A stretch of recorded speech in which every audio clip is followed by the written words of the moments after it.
10 years later, Rhaenyra has given birth to three sons, Jacaerys, Lucerys, and newborn Joffrey.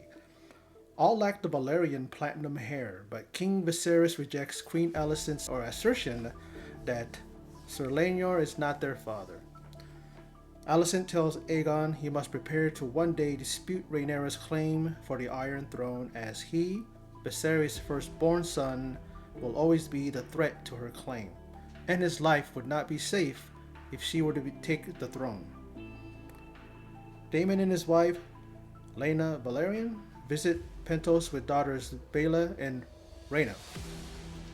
The prince offers them a lordship in exchange for an alliance against the resurgent Triarchy.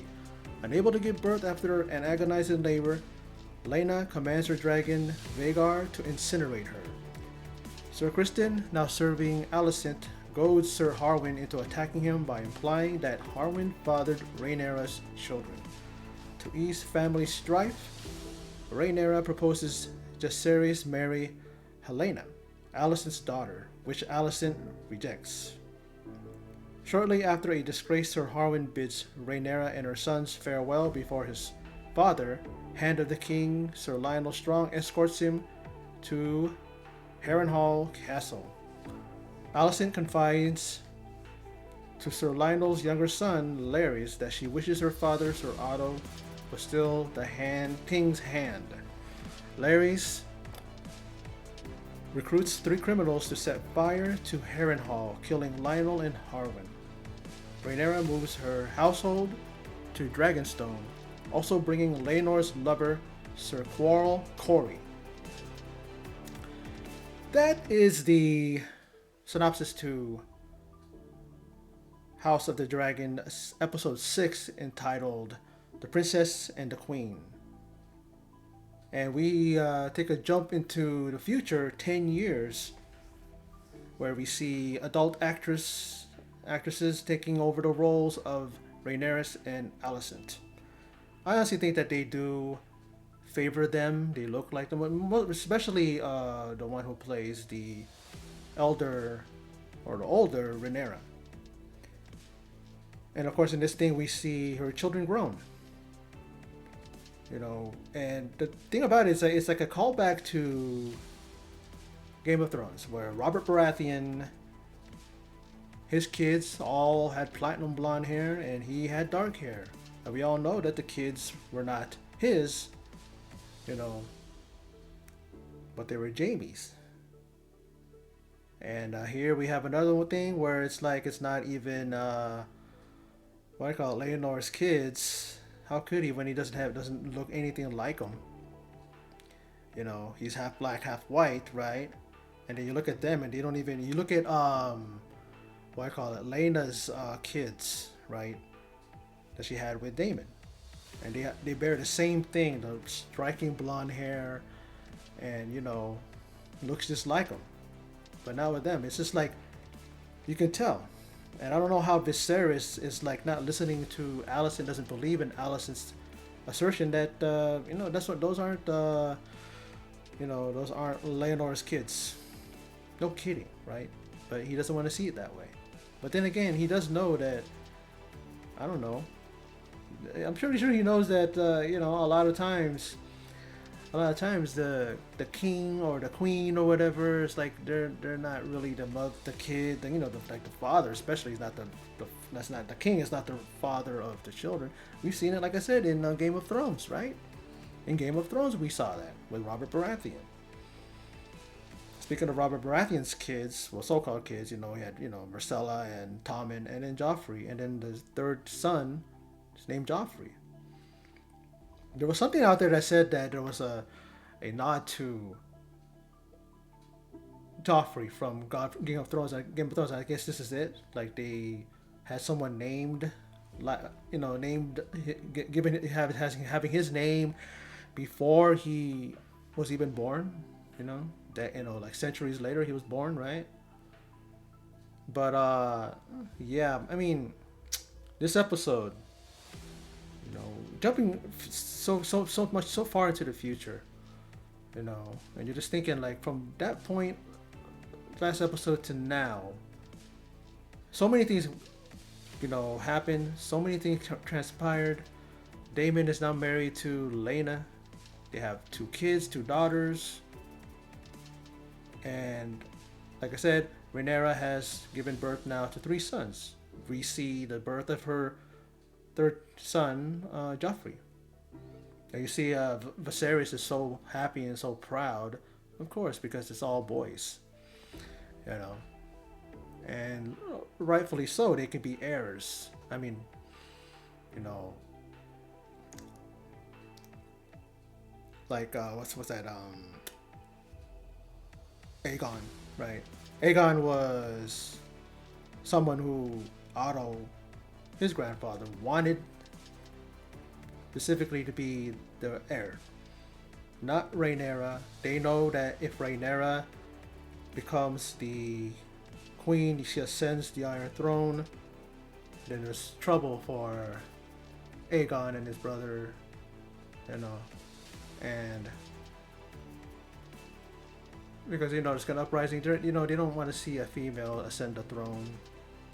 Remember, there was even issues with Daenerys in Game of Thrones, and you know how happened to her. She got all psycho because of her wanting to be the queen on the Iron Throne.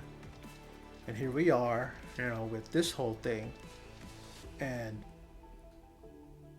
a lot of things are happening here, and a lot of things that were just, some things that were just like, what? And then some of the things are just like, you're sad. You feel for Lanera, right? Lena, I should say. Where she's trying to give birth to her child, and she can't. And the gentleman there, you can't refer to him for a midwife. What is he, a mid-husband? I don't, you know what I mean? Whatever they call them, the ones that do that. And it's like, they couldn't, the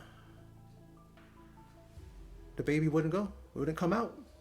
Wouldn't give his hellos, wouldn't make his debut, And it's just like a kind of like a callback to episode 1, where what happened with Viserys' first wife, where they had to cut her, hoping to so that they could pull the baby out. And of course, the baby didn't make it anyways, but she died. And it's almost like the same thing they were going to do to Lena. And Daemon said, is she going to survive? And he's like, no. The guy says no. And then she's walking in pain. I could just imagine, especially during this period of time, back in these days.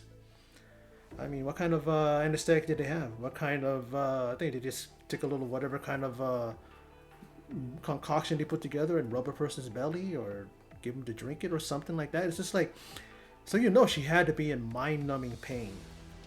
And then she goes to her, her dragon Vhagar, and pretty much says Dracarys. She didn't say it at first that strongly, and then she said it again, and then she said it loudly. And you look at Vhagar, and Vhagar almost like was looking at her like, are you serious? Are you sure you want me to do this? Like, you looking at her like, because the dragons, as soon as if you get them to fully, under your command, they will not listen to anybody else. And you know that the dragon somewhat cared about Lena. But, like I said, he says looking at her like, are you sure? Like, are you positive? You want me to do this? You know what happens when you say Dracarys? And then she just sticks her, her chest out. She's like this, just pretty much just like going, go ahead. She just sticks her chest out like this, and then Dracarys, and then he just blows enough smoke, and I mean enough fire to engulf her. Like, he wasn't going to continue to do it. You can tell he was thinking, he's like, you know what, I just want to put just enough to engulf her.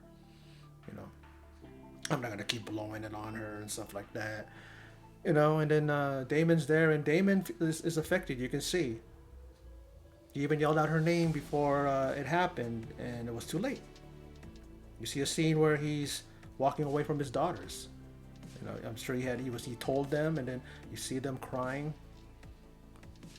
And that's that for Lena Valerian. She was incinerated. Had to be in a lot of pain. That's probably why she did it. and she leaves her Damon behind and leaves her two daughters behind.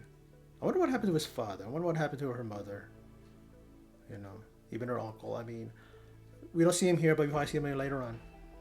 You know, her brother is pretty much faking the funk when it comes to him being the actual father, which he's not, to the sons there, to Jacaerys, Lucerys, and Joffrey. I think it's Lucerys or Lucerys. And Joffrey's the only one that I could, only name that I can say. The other ones are pretty unique. Like I've never, seen that. Joffrey, even before Joffrey in Game of Thrones, I've heard that name before. I've heard it before. And they're like punks. Not the newborn, because newborn hasn't have enough time to be a punk. But Jacaerys and Lucerys, along with Aegon, are like picking on Aemon. They are saying, "Oh yeah, we got a dragon for you," because he doesn't have a dragon. And then they bring out a pig with the wings and like a tail, and Aegon's telling them, "Hey, make sure you be careful because they can be hard to ride at first." And then he's kind of upset. He tries to go to a dragon inside of a cave, and he gets hurt or something happens to him. And then his mom sees him, and she tells him, "Why did you do this? Why do you always do that?" And then she gives him a hug. And later on,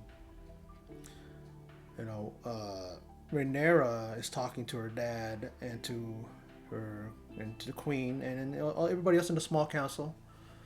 And she tells them, everything. She wants to apologize for her behavior, for her son's behaviors, because they're very out of hand. They have that type of temperament and attitude and stuff like that. And I guess because of their father, what's his name, Harwin Stone, Strong, I should say. And she even says that when if we have dragons hatch, one dragon will be given to Aemon. But it's like, is that a little too late? Like, even the queen is like, she's just trying to make up for something that she knows she did, and it's like they're not buying it. People are talking about them. People are saying straight up all kinds of things, especially the parentage of her kids. And it's not, it's not Leonor's. It's someone's. Even the father of Harwin, or Lionel, the right hand, or yeah, the hand of. I think he even wanted to give it up. He said, my son has disgraced me in our house, and I can't, go on. That's your hand. And he's like, well, tell me what it is. And he goes, I can't. And he goes, well, you're not gonna tell me. It's like, no, I cannot grant you your wish. And then he's like, well, can you at least let me take my son back to our home, and stuff like that. And he's like, okay. And of course, we saw what happened when he went there.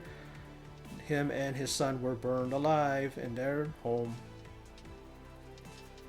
I wonder what's going to happen when Viserys hears that, and who he's going to blame and like that. I mean, the younger son. This is the younger son of Lionel. This is the younger brother of Harwin that did this to them. So what's his end game? You got to remember that. He was talking to Alicent way back when, 10 years ago. Remember, they were talking to each other and talking about things. And he's even saying that he approached her and he said, yeah, I did this. This is what you wanted. She's like, I didn't want this. And he's like, you know what? I can't wait for you to repay me. Like he's going to get payment from her. He's going to do something. He wants to get something from her. Don't know what it is. But it can't be too good. This guy looks devious. He looks like a guy who, it's like, he's going to be a problem as the seasons go by. This guy is going to be the one that probably takes over his house and stuff like that. He's going to probably be one of the villains. Probably. Who knows? I mean, the way he's acting and stuff, why wouldn't he be, right? Why wouldn't he be? It's like, because you never know who's going to be the ones that, that's going to rise up and be the villain, the main villain, one of the villains. All this because she told him straight up. She told, Larys that, she wishes her father, Sir Otto, was still the king's hand. Well, be careful what you wish for. That's one of those things right here, right? Be careful what you wish for, because you might get it. And she got it. She didn't want it, but now she's gonna be, you know, oh, she's gonna have to own up now to Laris. Whatever Laris wants, he's gonna hold that up over her head. And if she doesn't give him something or whatever he wants, he's going to tell somebody and say that she's the one that ordered. Ooh, she could be the one. He's gonna say that she's the one that ordered that. She's the one that wanted it. She told me to do it. So I mean, the guys that he recruited in prison, he cut their tongues off. I guess he did that so that they wouldn't be able to tell nobody. I mean, he should cut his hands off too, because they could write something, right? But these are guys who were like in prison. They're in a jail there, and then they were going to be hanged for their crimes. So they're gonna do whatever that guy tells them to do, because it's their way of getting out and being free, I guess. I don't know if they were free. I don't know. And then it ends with Rhaenyra, I should say, moving her household to Dragonstone. And then that the guy that was always, he was like, Leonor was always like playing with and doing, practicing the swashbucklery, sword and sorcerer stuff when, practicing the sword with, I say. And that he was that was his lover, and it was. And you can see that they were kind of sad, especially him. And then she's all, you know what, you could bring Sir Corey with us, because you could use all the help we can get. But yeah, I like this episode. And like I say, it just continues to get better and better. I like the fact that the only Rhaenyra and Alicent's characters were replaced by older characters. I mean, they couldn't age. Well, probably not with Millie Alcock, and the other actress who played Alicent. But yeah. But then like, what do you call it? Sir Kristen, the actor that played him, he looks the same. I mean, it's 10 years, but why not put some salt and pepper in his hair, a little beard or something like that, He's now Alicent's Knight's Guard, I guess, And then, they made, of course, Viserys, he's, stringy, long, great, hair now, and he's got a lot of stuff with his face, so he looks much older too. And some of the others, it's just like, even the one that plays, Laris, he doesn't look like he aged at all. They just said, just bring you might as well just kept Millie Alcock and the other actress and have them still play Rhaenyra and Alicent, But yeah, they're gonna do what they're gonna do, And the actress that played Rhaenyra is really good. She was nominated for a Golden Globe, and then House of the Dragon won the Golden Globe for Best Drama Series, so that's pretty good. They lost out on what was the recent award, the Critics' Choice, or I forget what the recent awards, but they lost out in that one. I forgot who. Oh no, Breaking Bad. Yeah, Breaking Bad's the one that beat it out. Surprised that show's still going on. But okay. Well, like I said, I enjoyed the episode. It's titled The Princess and the Queen. It's the 6th episode, and we're on the home stretch now of season 1. There's 10 episodes in total, and I can't wait to see how it ends, and we'll see where everything goes from here, especially seeing all this stuff that transpired in episode 6. But anyway, that's my video for House of the Dragon, episode 6, entitled The Princess and the Queen. So for those of you who stopped by and checked out this video, I appreciate it. And in closing it, as always, take care.